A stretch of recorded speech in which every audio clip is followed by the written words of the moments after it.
Thank you very much. It's an honor to be with you. Many things are happening that are exciting, very exciting for our country. And we're honored to welcome one of the most respected business leaders in the Middle East, indeed the world. He's a founder and chairman of Damac Properties, Hussein Sajwani, a very respected gentleman.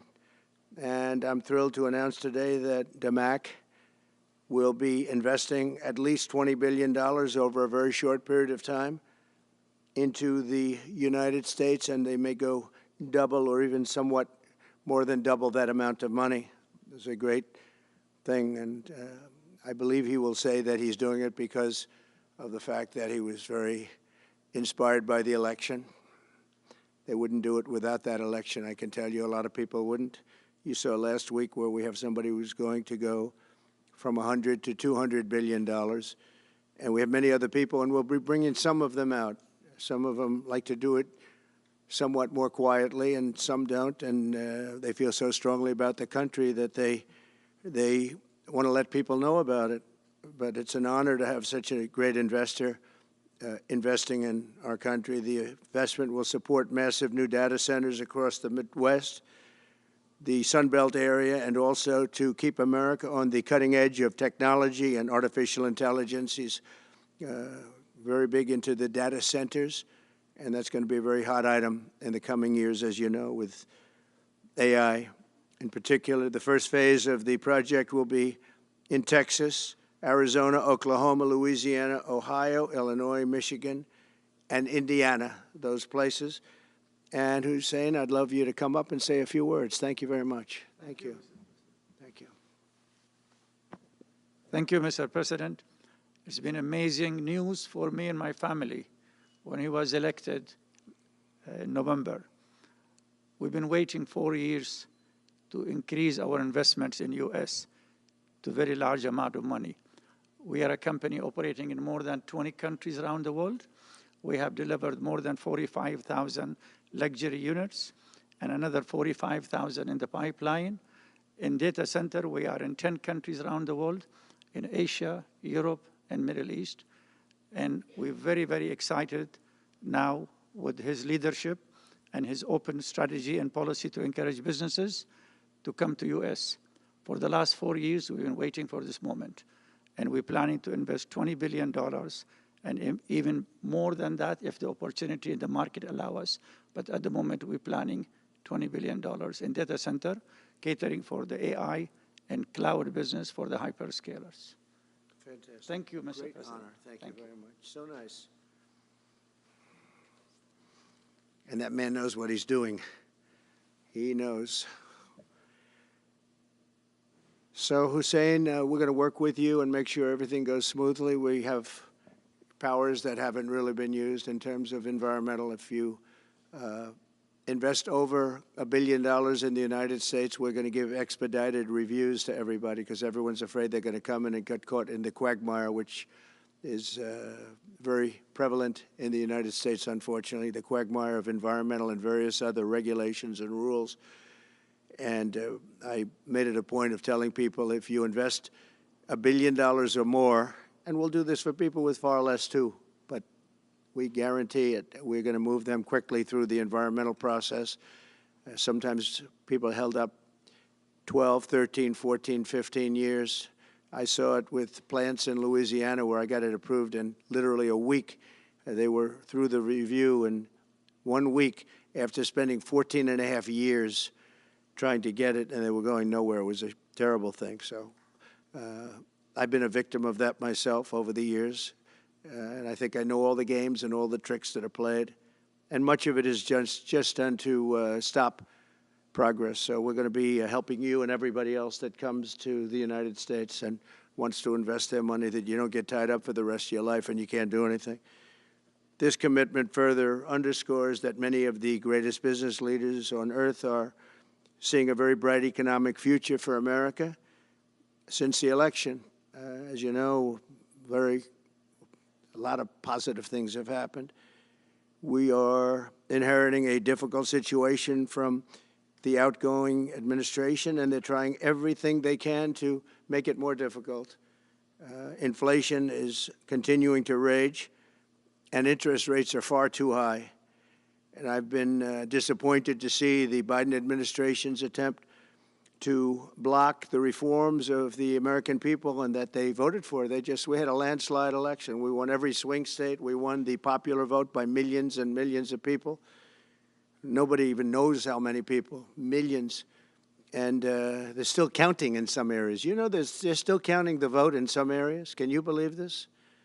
What a place, what a horrible place. One of the things we're going to do is we've got to fix the election so that we get honest counts and they get done by 10 o'clock in the evening or something thereabouts.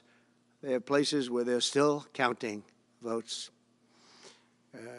President Biden's actions yesterday on offshore drilling, banning offshore drilling, will not stand. I will reverse it immediately. It'll be done immediately.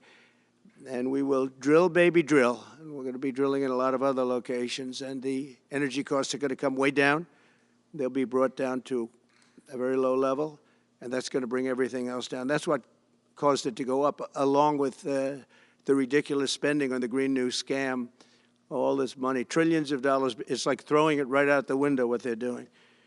And they're trying to spend so much now. They're just taking money and giving it to anybody that wants it for any project at all if it's certified under the Green New scam. And they don't work, and it's too expensive. And, you know, they told me that we're going to do everything possible to make this transition to the new administration very smooth. It's not smooth because they're doing that. They're playing with the courts, as you know. They've been playing with the courts for 4 years, probably got me more votes because I got the highest number of votes ever gotten by a Republican, by far, actually, by a lot. And, you know, we had a great election, so I guess it didn't work. But even to this day, they're playing with the courts. They have their friendly judges that like to try and make everybody happy on the Democrat side. It's called lawfare. It's called weaponization of justice, and it's happened at a level nobody's ever seen before. So many. I defeated deranged Jack Smith. He's a deranged individual. I guess he's on his way back to The Hague. And we won those cases. Those were the biggest ones. And the press made such a big deal out of them, but we did nothing wrong. We did nothing wrong on anything. And the people saw that. You know, when they vote when a Republican, it's not easy for a Republican. When the Republican wins the popular vote by millions and wins all 7 of the swing states, people said, well, he could win 4. We won all 7, and we won them by a lot. That tells you we won. That tells, and they've been watching this injustice. I call it the Injustice Department. What they've done is so bad. The whole world has watched that. And it took work, but it got me a lot of votes because when explained, I mean, we have a judge in New York who's a very crooked judge. I'm under a gag order. I can't even talk about aspects of the case that are the most vital aspects. I'm under a gag. Do you know that I'm the president-elect of the United States of America? I'm a former very successful president. We had the greatest economy in the history of our country. We had borders that were sealed and beautiful. Everything was good. We had no wars. We defeated ISIS. We had no wars. Now I'm going into a world that's burning with Russia and Ukraine, with Israel. You took a look at that attack on October 7th, the attack on Israel, with the horrible way they got out. Not the fact that they got out. I would have been out before them. But we would have been out of Afghanistan with dignity and strength as opposed to looking like a bunch of fools with 13 dead and many, many badly, horrifically injured. Nobody ever talks about them. No arms, no legs. Nobody ever talks about them. The way they got out was outrageous, leaving billions of dollars of brand new military equipment that I bought in the hands of the Afghans and specifically the Taliban. It's the group. And we were doing very well. We would have been out. We would have been respected. I think it's one of the reasons it was so badly handled, that withdrawal where people are jumping onto airplanes, falling off the sides of airplanes when they're 3,000 feet in the air. And nobody's ever seen anything like that, the worst. And because of that, I think Russia went and attacked Ukraine. When they saw that, they said, these guys are incompetent. They don't know what they're doing. But we know what we're doing now, and that's going to all end. And we have a great military. I defeated ISIS, as you know. We're in no wars. I just finished a couple. And we got also our soldiers guarding Syria and Turkey. We're in the middle. We had 5,000 soldiers. They would have been gobbled up with two armies. We had one army, 300,000. We had another one, 500,000 or 600,000, getting ready. We had 5,000 people in the middle. I said to a general, how do 5,000 people do in that case? And the general just looked at me and said, not well, sir, not well. And I took them out. And you know what happened? Nothing. I got criticized. I saved 5,000 lives, actually. And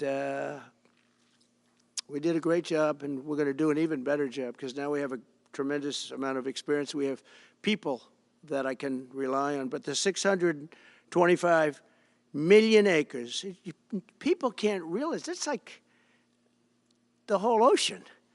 Take an acre. You know, an acre, you have a house on a half an acre, on a quarter of an acre, or an acre. If you have an acre, you have a big deal. Now you multiply that by 625 million acres. It's like, feels like the whole ocean. And that's our strength, you know. People can say we manufacture, we don't manufacture. The thing we have oil and gas more than anybody in the world. We're going to have more of it, too. But they took away 625 million acres of offshore drilling. Nobody else does that. And they think they have it, but we'll put it back. I'm going to put it back on day one. I'm going to have it revoked on day one. We'll go immediately if we need to. I don't think we should have to go to the courts. But if we do have to go to the courts, you know, they try to be sneaky. They go in and they sign. Remember, this is a man that said he wants the transition to be smooth. Well, you don't do the kind of things. You don't have a judge working real hard to try and embarrass you, because I did nothing wrong. By the way, I did nothing, absolutely nothing wrong. If I did something wrong, I wouldn't be standing here right now because I've won all these cases. Nobody's ever won so many cases as I have against the Justice Department. I mean, Jack Smith had cases all over the place. People were being subpoenaed. Lives were being ruined. They were spending everything they had, money. We were helping them out. We had to. They were subpoenaing people that had no idea what they were even talking about. That's a sick group of people. And it was all to influence the election. It was all a fight against a political opponent. We've never had that in this country. We have had that in certain countries. We've had that in third-tier countries. We've had that in banana republics, but we've never had that in a place like the United States. I don't even know if it's been on a small level. I'm sure it has been on a small level, but this was the largest level ever. They brought this moron out of The Hague. He's a mean guy. He's a mean, nasty guy. His picture was perfect, because you look at his picture, you say, that's a bad guy with his robe, his purple robe. And he executes people. He shouldn't be allowed to execute people because he'll execute everybody. He's a nut job. But we won all of those cases with him. And, I mean, I don't know the judge in Florida, but we had a brilliant judge in Florida that saw right through it. And we won the case. She was a brilliant judge with great courage. You know, the left, as we call them, the radical left, they have a way, they play the ref, and they play it very hard. They play the ref. They go and say horrible things about judges and prosecutors. And some judges and prosecutors say, look, the only way I'm going to get these people off my back is to give victory to them. They're playing the ref. I think it's illegal what they do. It's almost like talking. It's worse than talking to a judge. But the judge in Florida, Judge Cannon, was brilliant and tough, and she didn't stand for it. And I don't know her. And never met her until the case, and I don't believe I said even one word to her. But she was very, very strong and very, very brilliant. And her opinion was so brilliant that they dropped their appeal. They couldn't beat the appeal. So that's what we're up against. So they say we're going to have a smooth transition. All they do is talk. It's all talk. Everything they do is talk. We're going to have a smooth transition. And then they take 625 million acres and they essentially landmark it so you can't ever drill there again. Well, we're going to be drilling soon. We're going to be opening up Anwar. We're going to be doing all sorts of things that nobody ever thought was even possible. But remember and just to get off the subject, because I couldn't believe it when I heard it yesterday, I couldn't believe the size of it. I mean, you put down a map and put this up, it's just massive. And remember that that's worth probably, I mean, I've had estimates, 40 to 50 trillion dollars. That's more than our national debt. Essentially, he's thrown it away. He's thrown it away. He's taken $50 trillion. So if we owe $35 trillion, he's taken $50 trillion of value and thrown it right out the window. We can't do that. Nobody can do that. One other thing he did yesterday, which was in many ways worse, it's hard to believe it can be worse. He wants all gas heaters out of your homes and apartments. He wants them to be replaced by essentially electric heaters. I don't know what it is with electric. This guy loves electric. We're going to be ending the electric car mandate quickly, by the way. This guy loves electric. And we don't have enough electricity. And then we have AI where we need more. And he wants everybody to have an electric heater instead of a gas heater. Gas heater is much less expensive. The heat is much better. It's a much better heat. As the expression goes, you don't itch. Does anybody have a heater where you go and you're scratching? And that's what they want you to have. They don't want you to have gas where you don't have the problems of the electric. And the source is plentiful. They're much cheaper to operate. They're much better. They work much better. They look much better. 60% of homes and apartments have gas heaters. He wants them all removed quickly. These people are crazy. There's something wrong with them. There's something wrong with them. They also want to go back, and they have already started that, to when you buy a faucet, no water comes out because they want to preserve. Even in areas that have so much water, you don't know what to do. It's called rain. It comes down from heaven. And they want to do, no water comes out of the shower. It goes drip, drip, drip. So what happens, you're in the shower 10 times as long, you know. No water comes out of the faucet. You want to wash your hands. They want to go back to even stronger than what they have right now. As you know, I ended that policy. You can have all the water you want. It makes no difference. It comes weird, especially in certain areas. We have so much water, we don't know what to do with it. But these are all things. They want very, very little water to go into your dishwasher, almost none. And you know what people do? They just keep pressing, pressing, pressing, keep it going. They end up using more water.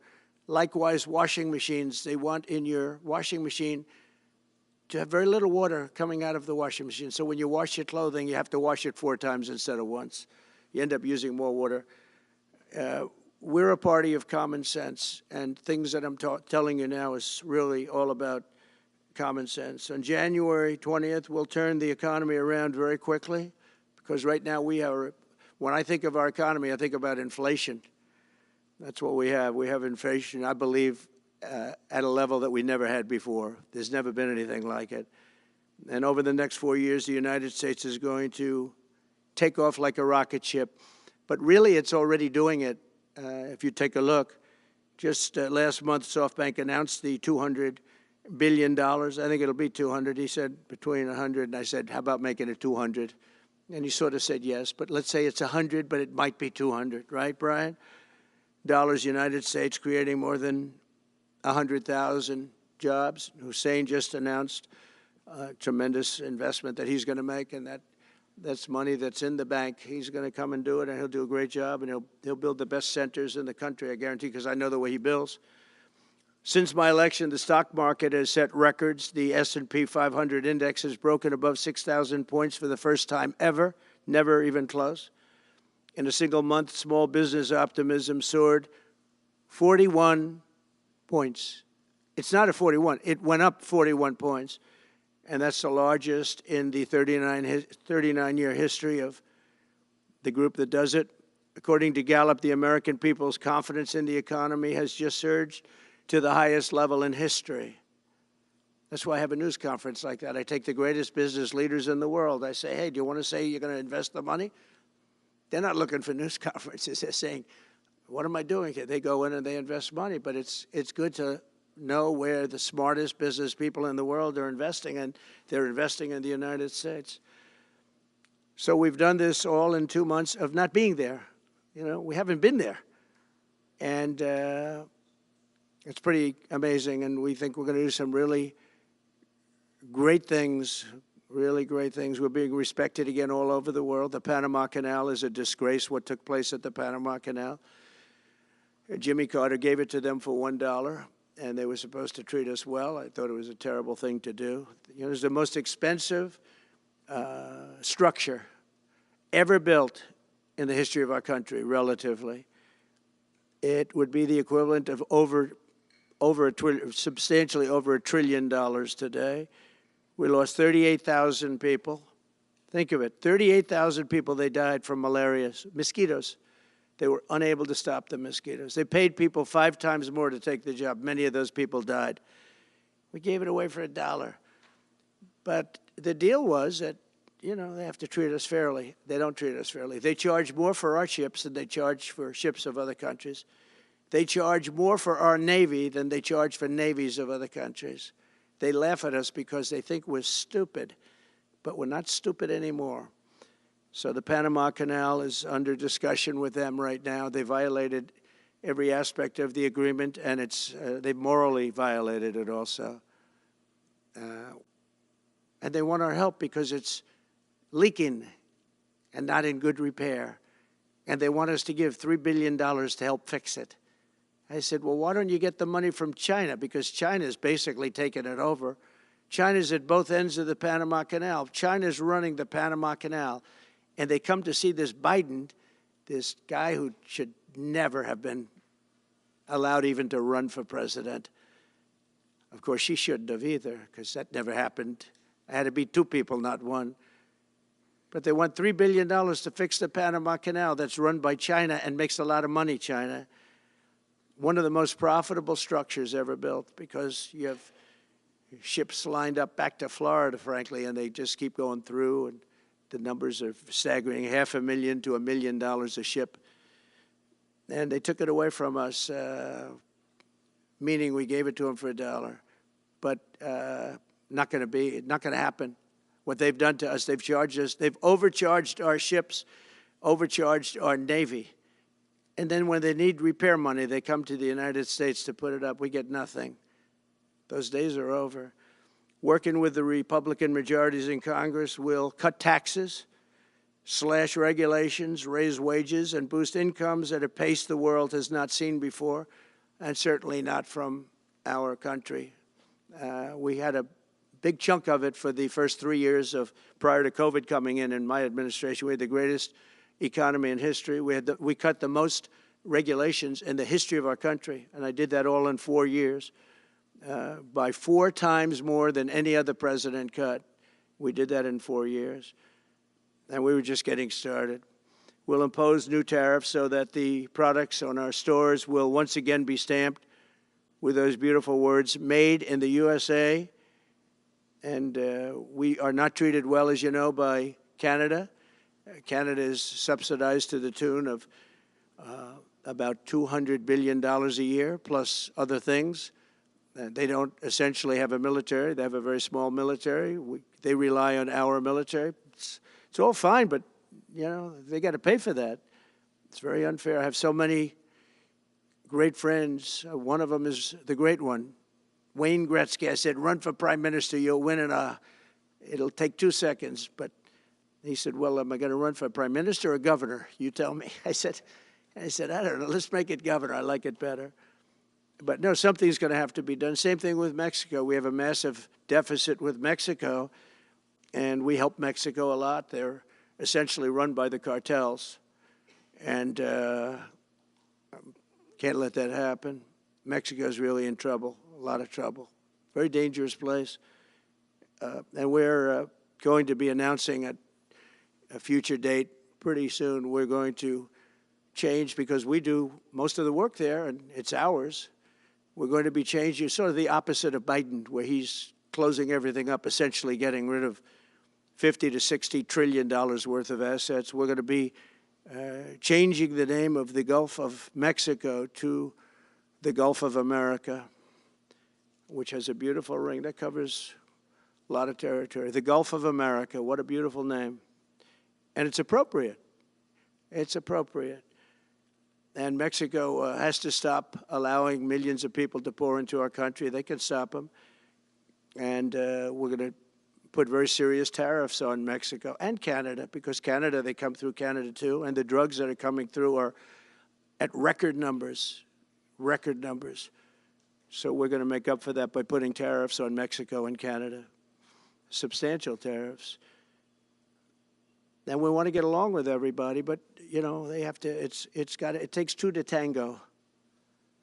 We're approaching the dawn of America's golden age. It's going to be a golden age for America. We have things that nobody else has. We have more natural resources. We have, number one, nobody knew that until I came along. I made us number one. We were number three.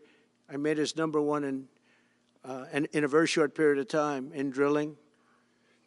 And, you know, you can talk about windmills. They litter our country. They're littered all over our country like dropping paper, like dropping garbage in a field. And that's what happens to them, because in a period of time, they turn to garbage. Most expensive energy ever. They only work if you get subsidy. The only people that want them are the people that are getting rich off windmills, getting massive subsidies from the U.S. government. And it's the most expensive energy there is. It's many, many times more expensive than clean natural gas. So we're going to try and have a policy where no windmills are being built. You know, off the coast of New Jersey, they want to build like 200 windmills. The people are going crazy. Nobody wants them, and they're very expensive. They don't work without subsidy. You don't want energy that needs subsidy. Energy is a good business. You don't need subsidy. But when you build these massive towers, I mean, they're 25 stories tall, 40 stories. They have one 70 stories tall. The blades, they take 3 ships to ship them. It's crazy. They're dangerous. You see what's happening up in the Massachusetts area with the whales, where they had 2 whales wash ashore in, I think, a 17-year period. And now they had 14 this season. The windmills are driving the whales crazy, obviously. And they had actually over, I think, 125 or something over a number of years. And we don't want that to happen. It's a disaster it's amazing the way a true environmentalist would say, oh, we love wind. It sounds good, but that's about where it ends. You know, after 10 years, you have to redo them. And what happens is they don't do that. They let them stand and they rust, and they say, because of the environment, I'm not a believer in this, but they say you can't, because it's a certain fiberglass, that the blades cannot be buried in earth, that's an environment. So what do you do with them? What do you do with them? And I don't know if you've ever gone to Palm Springs, California, or any of these places where you have long-term windmills standing. They're a disaster. They're rusting, rotting, closed, falling down. This is as you enter Palm Springs. And they put new ones next to them because nobody wants to take them down, because why should they take them down? It's very expensive to take them down. And you can't do anything with them because the blades, you can't bury them because of the environmental protection. We'll look at that. Doesn't make sense, but that's what they say. So we are at the beginning of a great, beautiful golden age of business. And I think we're also at a golden age of common sense, because everything I'm saying to you, from a simple water faucet that doesn't allow water to come out appropriately, to all of the other elements of what we do and what we're going to do, to take $50 to $60 trillion off our country's balance sheet because some man that has no idea what he's doing, he has no idea. You know it, I know it, the Democrats know it. What they did is a crime by allowing that to happen.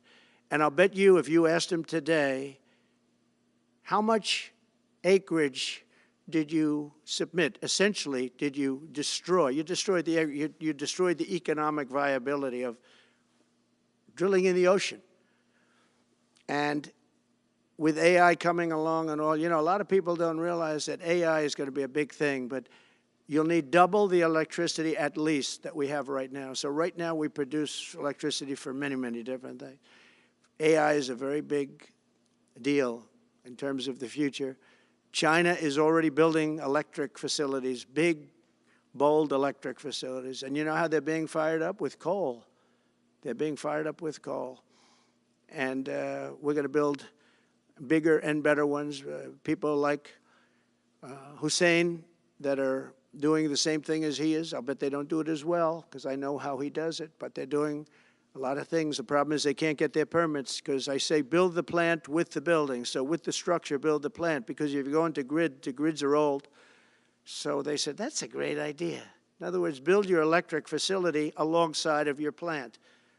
And you could have extra output if you want, because once you build it, you can make it larger pretty inexpensively. You could have extra output, which you'll sell to the public, but build it with the plant, and people are loving that idea. So we're going to have a lot of fun making America great again, and it's going to happen, I think, very, very quickly. It's already happened. So I would say this, and this has been pretty openly reported by the news. There's never been anything like what's happened in the list since we won the election. Couple of months since we won the election, the whole perception of the whole world is different. People from other countries have called me. They said, thank you, thank you.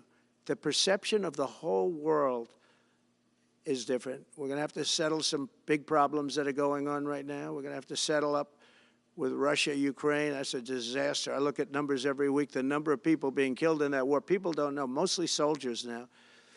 But the towns have been obliterated. This was a Biden fiasco that that should have never happened.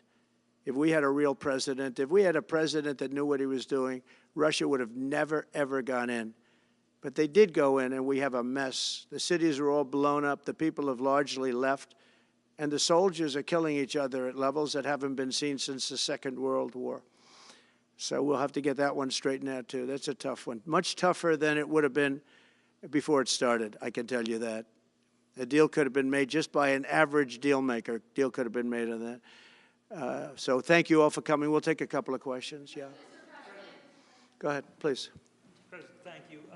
Wanted to touch on the world on fire that you mentioned, but let's start, if we could, with your references to Greenland and the Panama Canal, so forth. Can you assure the world that as you try to get control of these areas, you are not going to use military or economic coercion? No. And can you tell us a little bit about what your plan is? Are you going to negotiate a new treaty? Are you going to ask the Canadians to hold a vote? What is the strategy? Yeah. I can't assure you, you're talking about Panama and Greenland. No, I can't assure you on either of those two. But I can say this, we need them for economic security. The Panama Canal was built for our military. I'm not going to commit to that now. It might be that you'll have to do something. Look, the Panama Canal is vital to our country. It's being operated by China. China. And we gave the Panama Canal to Panama. We didn't give it to China. And they've abused it. They've abused that gift. It should have never been made, by the way. Giving the Panama Canal is why Jimmy Carter lost the election, in my opinion, more so maybe than the hostages. The hostages were a big deal. But if you remember, and nobody wants to talk about the Panama Canal now because, you know, it's inappropriate, I guess, but because it's a bad part of the Carter legacy. But he was a good man. Look, he was a good man. I knew him a little bit, and he was a very fine person, but that was a big mistake. Giving the Panama Canal to Panama was a very big mistake. We lost 38,000 people. It cost us the equivalent of $1 trillion, maybe more than that. Probably the most expensive, they say it was the most expensive structure, if we call it a structure, which I guess you can, ever built. And giving that away was a horrible thing. And I believe that's why Jimmy Carter lost the election, even more so than the hostages. Those two things. If I could just follow up on Ukraine and Iran, the two negotiations you'll be heading into. On Ukraine, you said just before it's a lot more complicated now. Much more complicated. Do you believe... Because it would have never started. Right, but it has started. Well, not only started, the cities are largely knocked down. So you've got what you've got. At this point, to hold on to leverage in dealing with President Putin, would you make a commitment to the Ukrainians that you will keep supporting them during the negotiations? Well, I wouldn't tell you if that were the case. Would you make a commitment to provide a security guarantee if they do enter into an armistice or a ceasefire along the lines that the French and the Germans? So, you know, a big part of the problem was Russia for many, many years, long before Putin said you could never have NATO involved with Ukraine. Now, they've said that. That's been like written in stone. And somewhere along the line, Biden said, no, they should be able to join NATO. Well, then Russia has somebody right on their doorstep, and I could understand their feeling about that. But there were a lot of mistakes made in that negotiation. And when I heard the way that Biden was negotiating, I said, you're going to end up in a war. And it turned out to be a very bad war. And it could escalate. That war could escalate to be much worse than it is right now. They can never join NATO. Well, my view is that it was always understood. In fact, I believe that they had a deal, and then Biden broke it. They had a deal which would have been a satisfactory deal to Ukraine and everybody else, but that Biden said, no, you have to be able to join NATO. And that's always been, and nobody knows more about NATO than I. You know, years ago when I first started this, I didn't know too much about NATO, but I got it right anyway. I said they're taking advantage. I'm the one that got, and the Secretary General was here, as you know, 2 weeks ago, saying that if it weren't for me, NATO wouldn't even exist right now, because I raised from countries that weren't paying their bills. At that time, 28 countries, 20 of them were not paying their bills, 21 to be exact. They weren't paying, or they were paying a very small portion. And I raised over $680 billion. That was the number he gave, by saying, if you don't pay, we're not going to protect you. And as soon as I said that, the money came pouring in. But Obama could have said it. Other people could have said it. Bush could have said it. Nobody said it but me. I took a lot of heat. They said, oh, that's a threatening statement. Well, they weren't paying their bills. I said, we're not going to protect you if you're not paying the bills. So in a true sense, I saved NATO, but NATO's taken advantage of us. And one of the problems that I have, and I've said it openly, I said it to President Zelensky, Europe is in for a tiny fraction of the money that we're in. Now, whether you like that situation or not, Europe is much more affected than the United States. We have a thing called the ocean in between us, right? Why are we in for billions and billions of dollars more money than Europe? And, you know, they're a similar size, a little smaller, but they're a similar size economy as the United States when you add them up. And yet Europe is in for a small fraction of the number the United States is in. Now, Biden could have called them up during the term. That's what I did. I said, you have to pay your bills. And they all, one stood up. I won't say who. You'll probably have it, because the papers, the media hated to report on it. But a prime minister stood up from a country, you know, a famous meeting of 28 nations with no press, no anybody in the room. He stood up. He says, does that mean if we don't pay our bill, and at that point it was 2%, it should be 5%. It should be 5%, not 2%. But at that point it was 2%. But many people didn't pay. Some people didn't pay anything. But many people were way, including Germany. Germany was at less than 1%. You're going to press for 5%? Well, I think NATO should have 5%, yeah. Well, you can't do it at 2%. I mean, at 2%, every country, if you're going to have a country in a regular military, you're at 4%. I think they should be, you know, they're in dangerous territory. I think it should be, they can all afford it, but they should be at 5%, not 2%. I'm the one that got them to pay 2%. But a gentleman stood up, a prime minister stood up, and he said to me, sir, could I ask you a question? You're saying we have to pay our bills. If we don't pay our bills, will the United States protect us from Russia? I said, if you don't pay, you mean you're delinquent? He said, yes. He said, if you're delinquent, we will not protect you. I took a lot of heat. Although it was somewhat closed door, I took a lot of heat from the media. And you know what happened? The money started pouring in. That's why NATO has money. And the Secretary General said it was the most incredible thing he had ever seen in a negotiation. Now, if I would have said, yes, we will, nobody would have paid. If I would have loved to say, yes, we'll protect you even if you don't pay. But that's not the way life works. Mr. President, two questions related to each other. First, you said on your first day of office you're going to pardon January 6th defendants. Are you planning to pardon those who were charged with violent offenses? Well, we're looking at it, and we have other people in there. And as you see, I guess 24 or 28 people came now from the FBI. That came out very quietly. Nobody reported it, but they had people in some form related to the FBI. They had 4 or 5 people that were strongly related to the FBI. We have to find out about that.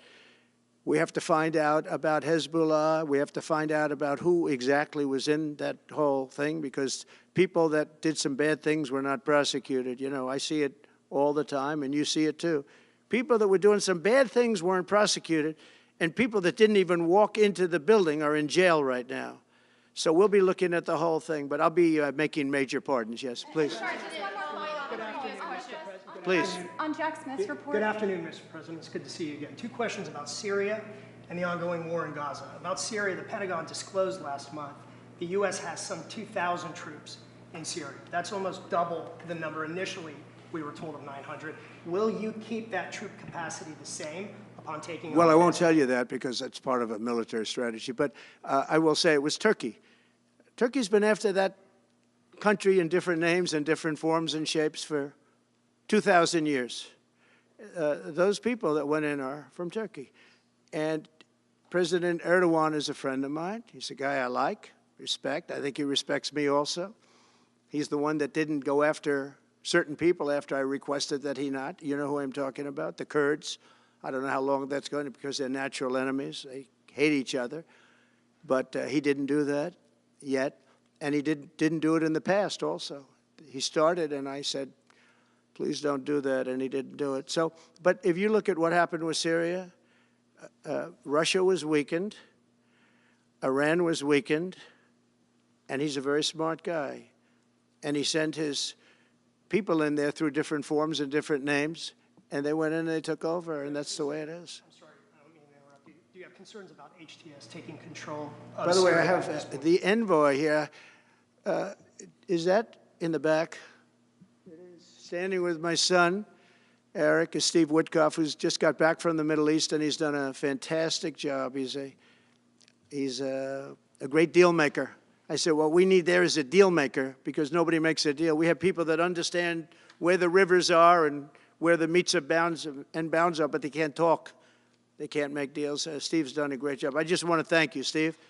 You've been working endlessly for months, and he's working specifically on the hostages, trying to get them back. Well, that was my second question is Hamas. Steve, come up for a second. Maybe you might want to say a couple of words. Sir, I didn't- Hamas released another hostage. I didn't know Steve was going to be here, actually. Neither did I. He's done a fantastic job, and it's a dangerous job, too, and we appreciate it. He didn't know about this kind of danger and the other deal-making he does. Now he sees a lot of big danger. Come on up, Steve. Mr. President, can I ask you a second part of that? Hamas Yeah, released just one another second, hostage please. video. I'm going to give you a little report on the hostages, if I can. Steve? Thank you very much. Thank you, Mr. President. Wow.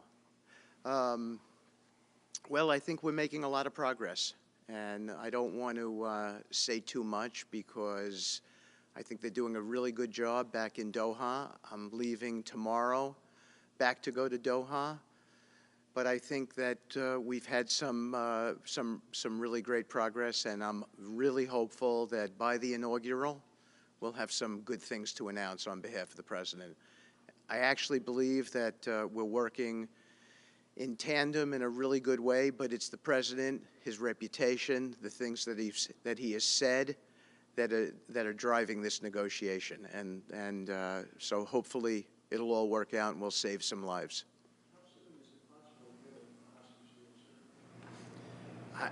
I believe we've been on the verge of it. I don't want to discuss sort of what's delayed it. There's no point to be negative in any way. But I think it's the President, his stature, what he said he expects, the red lines he's put out there, that's driving this negotiation. I'm going back probably either this evening or tomorrow night. Are you confident there'll be a deal before January 20th, or is that something that's likely to happen? If there's a deal even at all, and we've been hearing this now for the better part of. I know. since October 7th. I would say. They better be. Right. I would say that the President is exasperated. I don't want to talk for him, but look, I don't know anyone who delegates better than President Trump. He gives us a lot of authority to speak on his behalf, and he exhorts us to speak emphatically. And emphatically means you better get it, you better do this, because the alternative. Do you think they're waiting for President Trump to take office? No, I think they heard him loud and clear.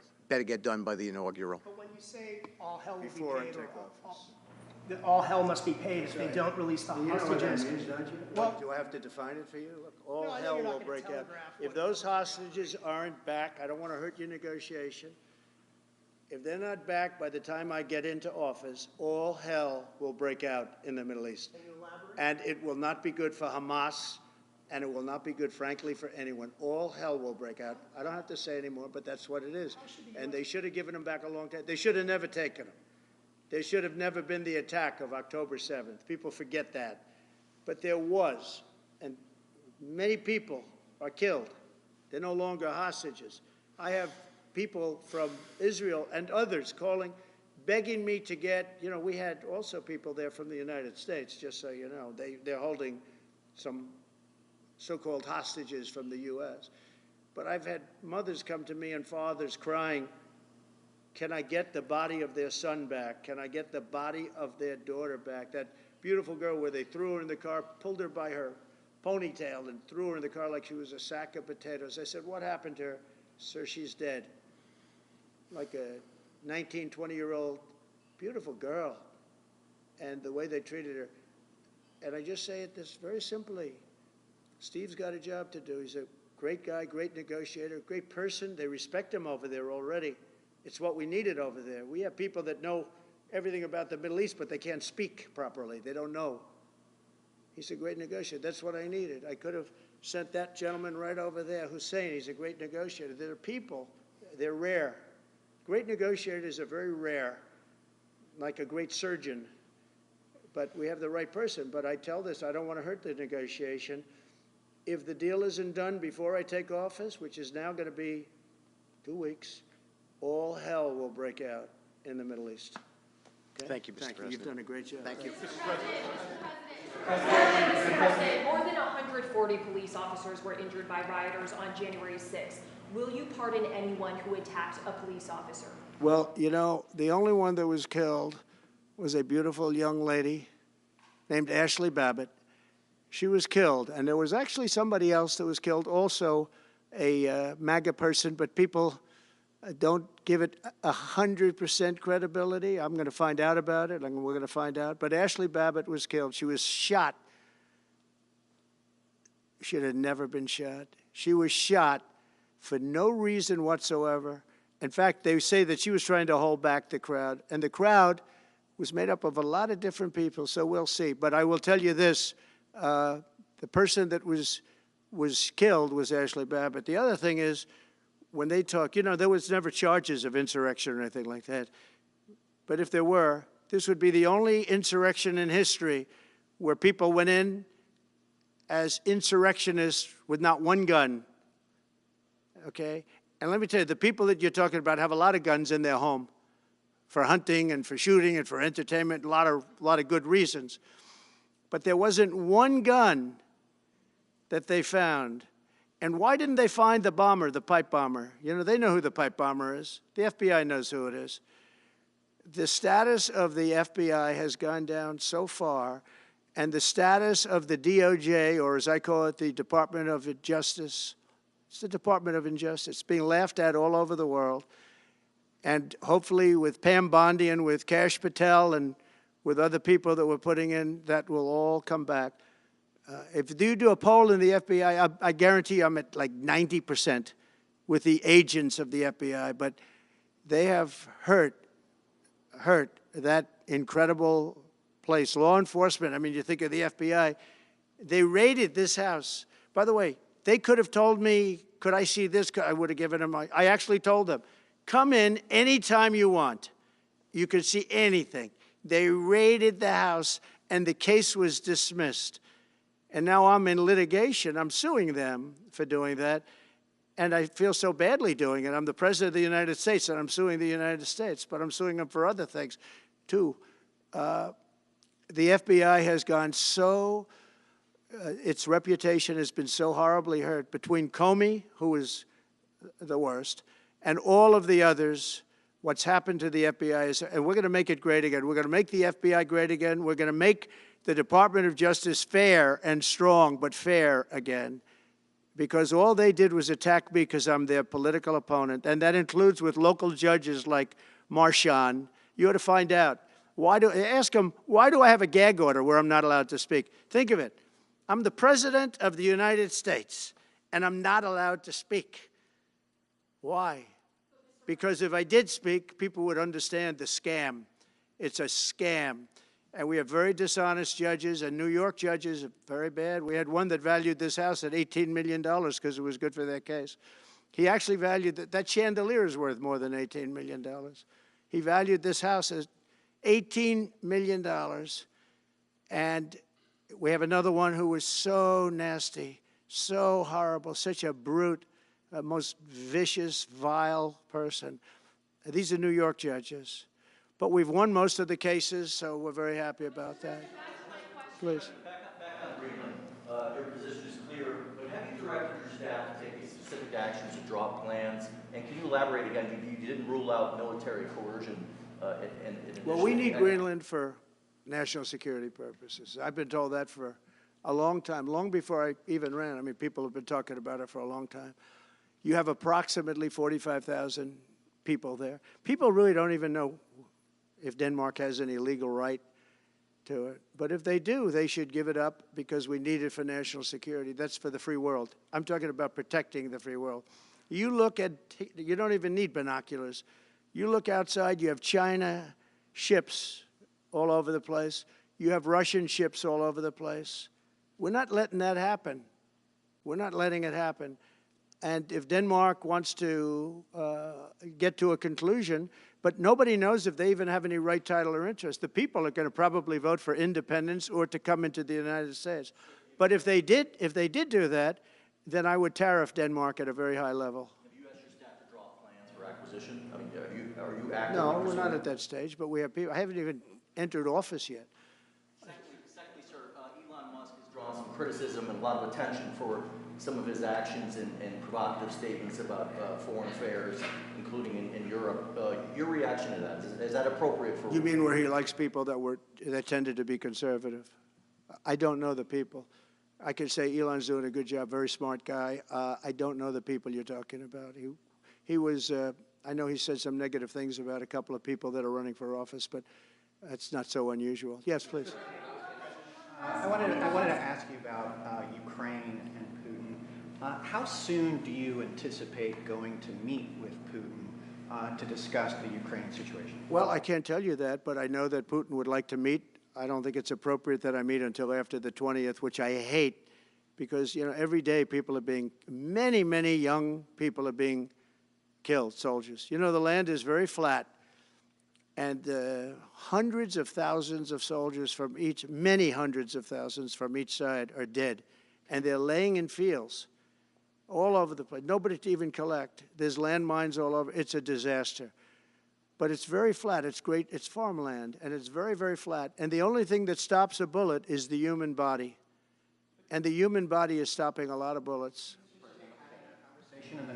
Within the first 3 to 6 months? I hope to have 6 months. No, I would think, I hope long before 6 months. Look, Russia's losing a lot of young people, and so is Ukraine. And it should have never been started. That's a war that should have never happened. I guarantee you, if I were president, that war would have never happened. Who would you like to nominate to replace Michael Barr as vice chair of the military? I'll be announcing somebody. Mr.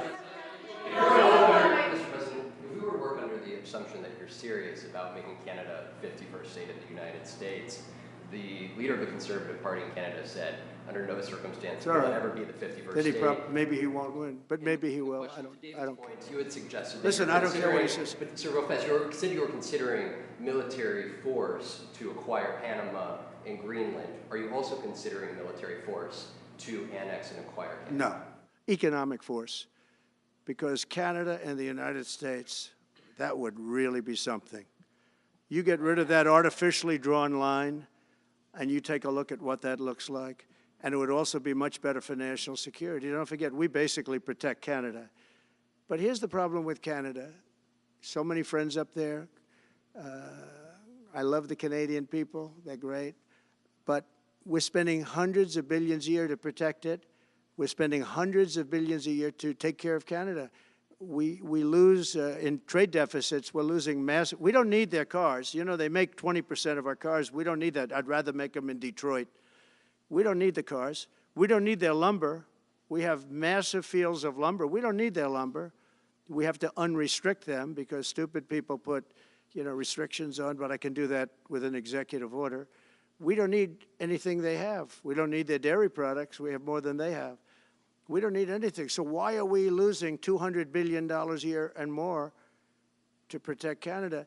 And I said that to, as I called him, Governor Trudeau. I said, listen, what would happen if we didn't subsidize you, if we didn't, because we give them a lot of money. We help them. As an example, we're buying icebreakers, and Canada wants to join us in the buying of icebreakers. I said, we don't really want to have a partner in the buying of icebreakers. We don't need a partner. But no right. Nope, no right. Here's what we have. We have a right not to help them with their financial difficulties because we owe $36 trillion too. We're going to start knocking it out pretty fast, but we're going to be able to do it because of energy and other things. But no right. No right. But why are we supporting a country, $200 billion plus a year? Our military is at their disposal. All of these other things, they should be a state. That's why I told Trudeau when he came down, I said, what would happen if we didn't do it? He said Canada would dissolve.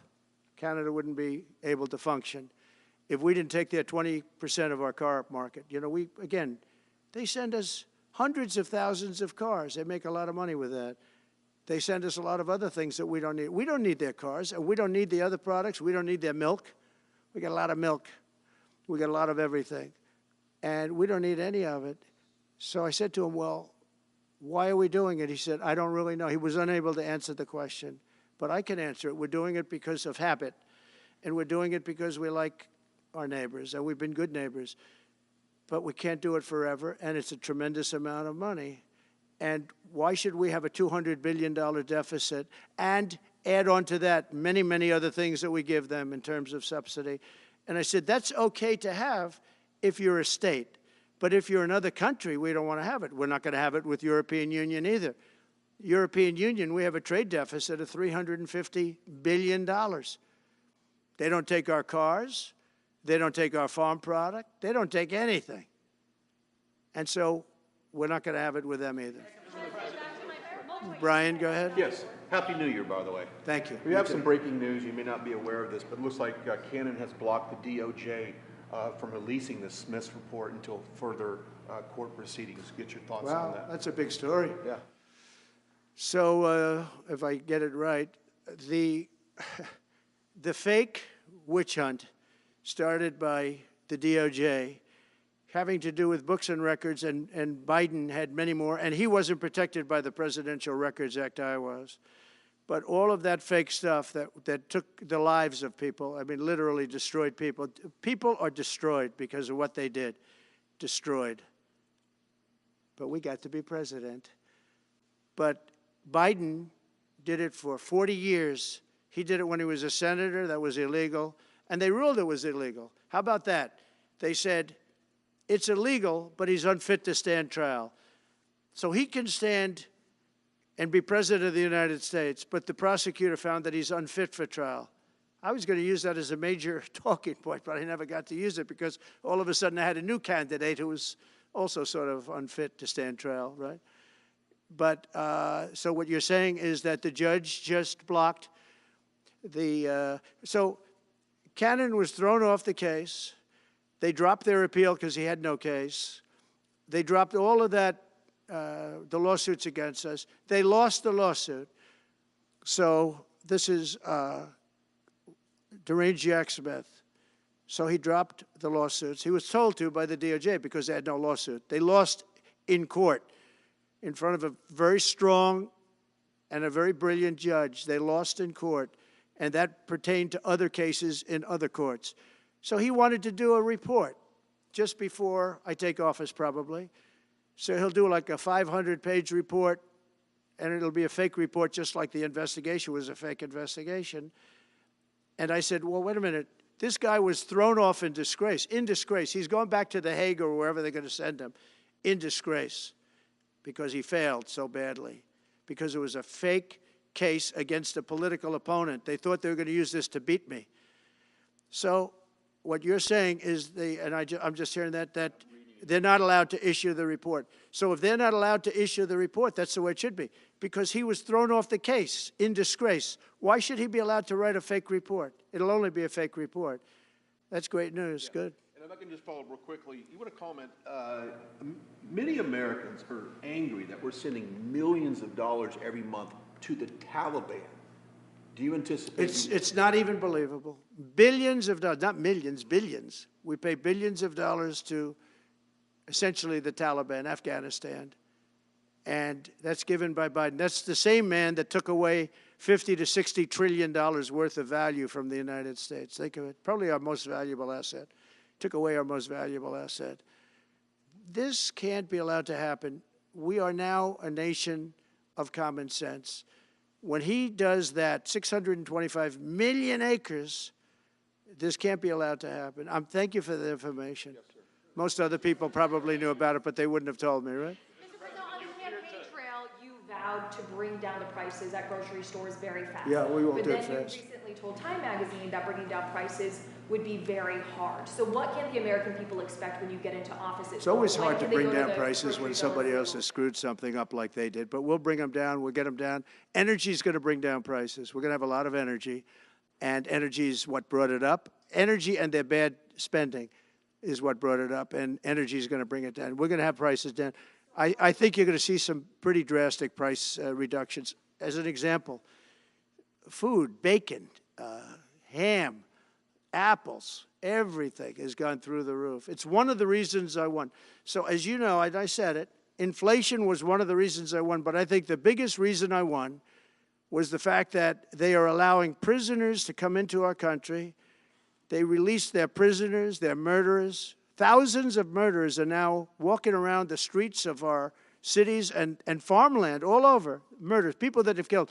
Many, 32% have killed more than one person. They released them from their jails, their prisons, and their mental institutions and insane asylums into our country. I believe that's the reason we got such a large vote. All right, maybe one or two more questions. Yeah, please, go ahead. Go ahead, you go. Sir, can you, President Carter is laying in state today in Washington. You had some harsh words for him about the Panama Canal.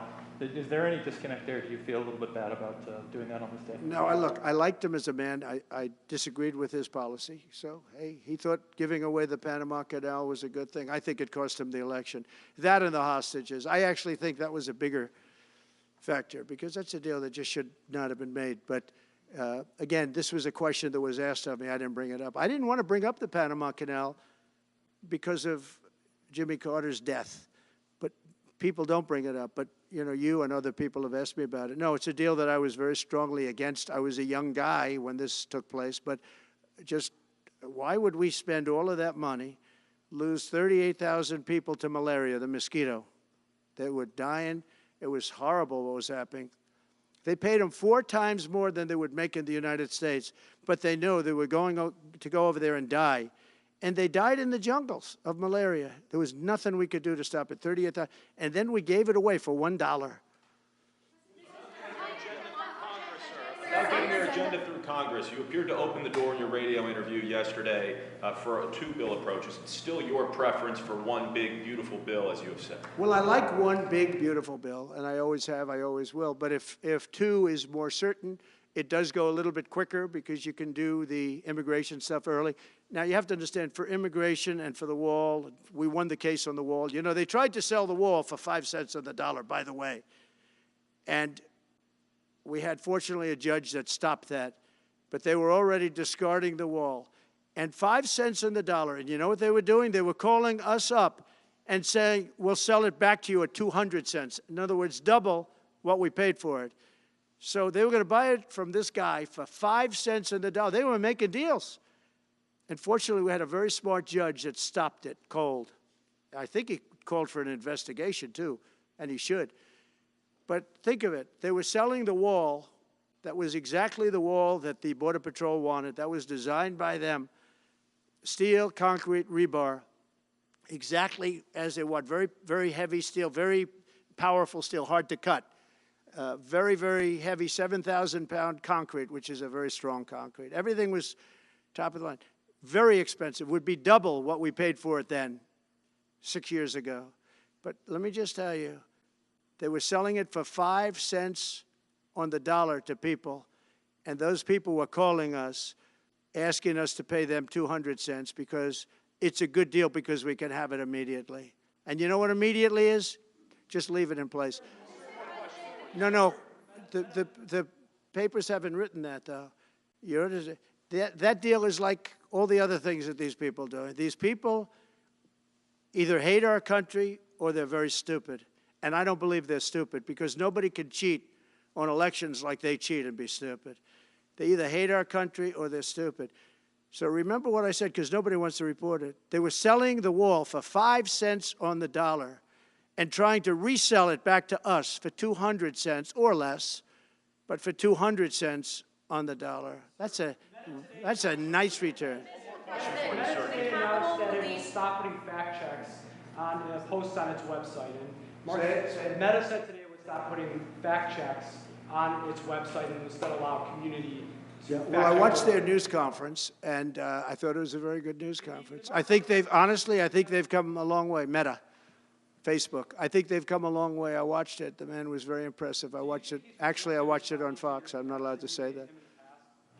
Say it? Do you think he's directly responding to the threats that you have made to him in the past with these Probably. issues? Yeah, probably. The last time you were here, you were asked a question about the U.S. possibly launching a preemptive strike on Iran. You said you wouldn't answer that question. On who? Obviously, on Iran. The U.S. launching a preemptive strike on Iran's nuclear facilities. And I said, I don't talk about it. It's a military strategy. But it is a legitimate question. It's something that Well, it's not really, because only a stupid person would answer it. Look, it's a military strategy, and I'm not answering your questions on military strategy. All right, one more. Brian, go ahead. Brian. Could you give us a preview of what you might be talking to leaders of Congress who are expected to come here in the next couple of days, and you've got a very supportive Congress behind you? Yeah, they're great. So we have a wonderful Republican Congress. We have a leader that I have a lot of confidence in. I think he's going to be, hopefully, a great leader, a great speaker. And we have a leader, by the way, in the Senate I think has been great. John Thune has been doing a fantastic job. But it goes through the House first. And the question is whether or not we do the two bills, the one bill. And, you know, look, I can live either way. I like the idea of the one big bill, but I can live either way. But they'll be coming down. The senators also will be coming down. And then ultimately we'll be meeting in the White House in a few weeks. But right now this is the winter season. You know, they sort of call this the winter White House. It was built, I don't know if you know this, Marjorie Meriwether Post and E.F. Hutton built this. It was the greatest of all the estates in our country. And I saved it, and I got a lot of credit for saving it. Most of these big, great houses have been knocked down in Palm Beach, just about all of them, actually. And they, you know, you'd build 10 mansions on one site, but we saved it. But this was built as the Southern White House, and she gave it to the government. And, by the way, Jimmy Carter gave it back. He said it's too expensive for the United States. So I didn't realize that. Real quick, I was just told. Actually, Jimmy Carter, Nixon was through Watergate. He came down. Nixon came here once, and he thought it was incredible. But he had a thing called Watergate, if anybody remembers that. And so he had other things on his mind, to put it mildly. And Jimmy Carter felt that it was too extravagant for the country. So fortunately for me, he gave it back to the foundation, and I bought it from the foundation. President, on reconciliation, some Republicans saying in trade for a massive bill that you and they share the interest in, they want to see big spending cuts. Do you agree with that? And what Well, I'm okay with spending cuts. I like spending cuts. Just I'm on the record for spending cuts. And the debt ceiling was given to us. It shouldn't have been, but it was put in our lap. And what I want in terms of debt ceiling isn't the ceiling. I just don't want to see a default. That's all I want. I never talked about spending more money necessarily than all I want to see is no default, because nobody knows what would happen if there was a default. It could be 1929 and it could be nothing. But that was put into our lap, and it shouldn't have been, but it was, and so we'll handle it. But debt ceiling is not about raising a lot of money. It's really just about extending it. I just want to see an extension. On immigration, how much can you do by executive order? Are you planning to do on executive order when it comes to immigration? And how much do you want Congress to tackle this issue? And also on day one, Well, I had the what safest executive border orders are in the you history of our planning? country by far. You remember the famous chart that I brought down. I love that chart very much for a lot of reasons. But I have the safest border by far in the history of our country. And when I took it over, it was a mess. Nothing like it is now. This is 10 times worse. I got elected because of the border the first time, and I think I got elected largely because of the border the third time. And the second time I did equally well. Well, not as well as the last time, but I did very well. And I will say, this was too big to rig. You know the expression? Too big to rig. They couldn't do it. They tried, but they couldn't do it. I didn't get very much from Congress at all. I just said that we're being invaded, and I took the money out of the military.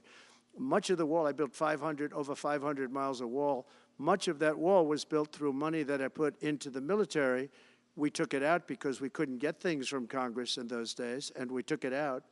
And that wall was built largely with money coming from the military. So, very simple. I went to the military. I said, our country is being invaded by very similar, nothing like what's invading our country now. They weren't releasing prisons into our country, and they weren't releasing mental institutions in, but some bad dudes were coming in, right?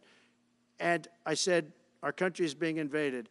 And I took that money largely from the military. I was sued 9 times by the Democrats in Congress, and I won all those suits. And we ended up building 571 miles of wall.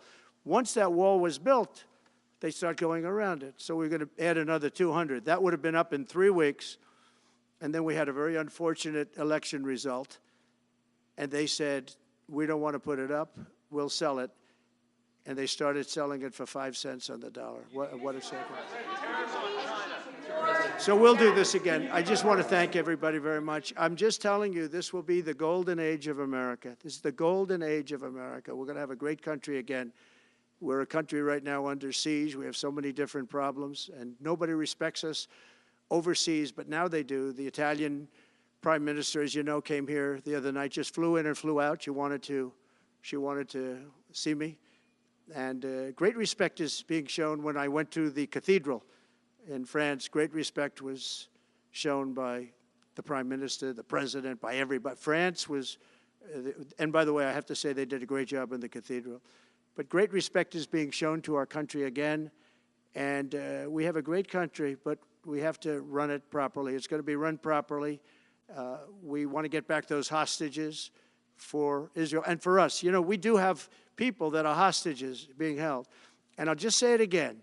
If this deal's not done with the people representing our nation, by the time I get to office, all hell is going to break out. Thank you very much.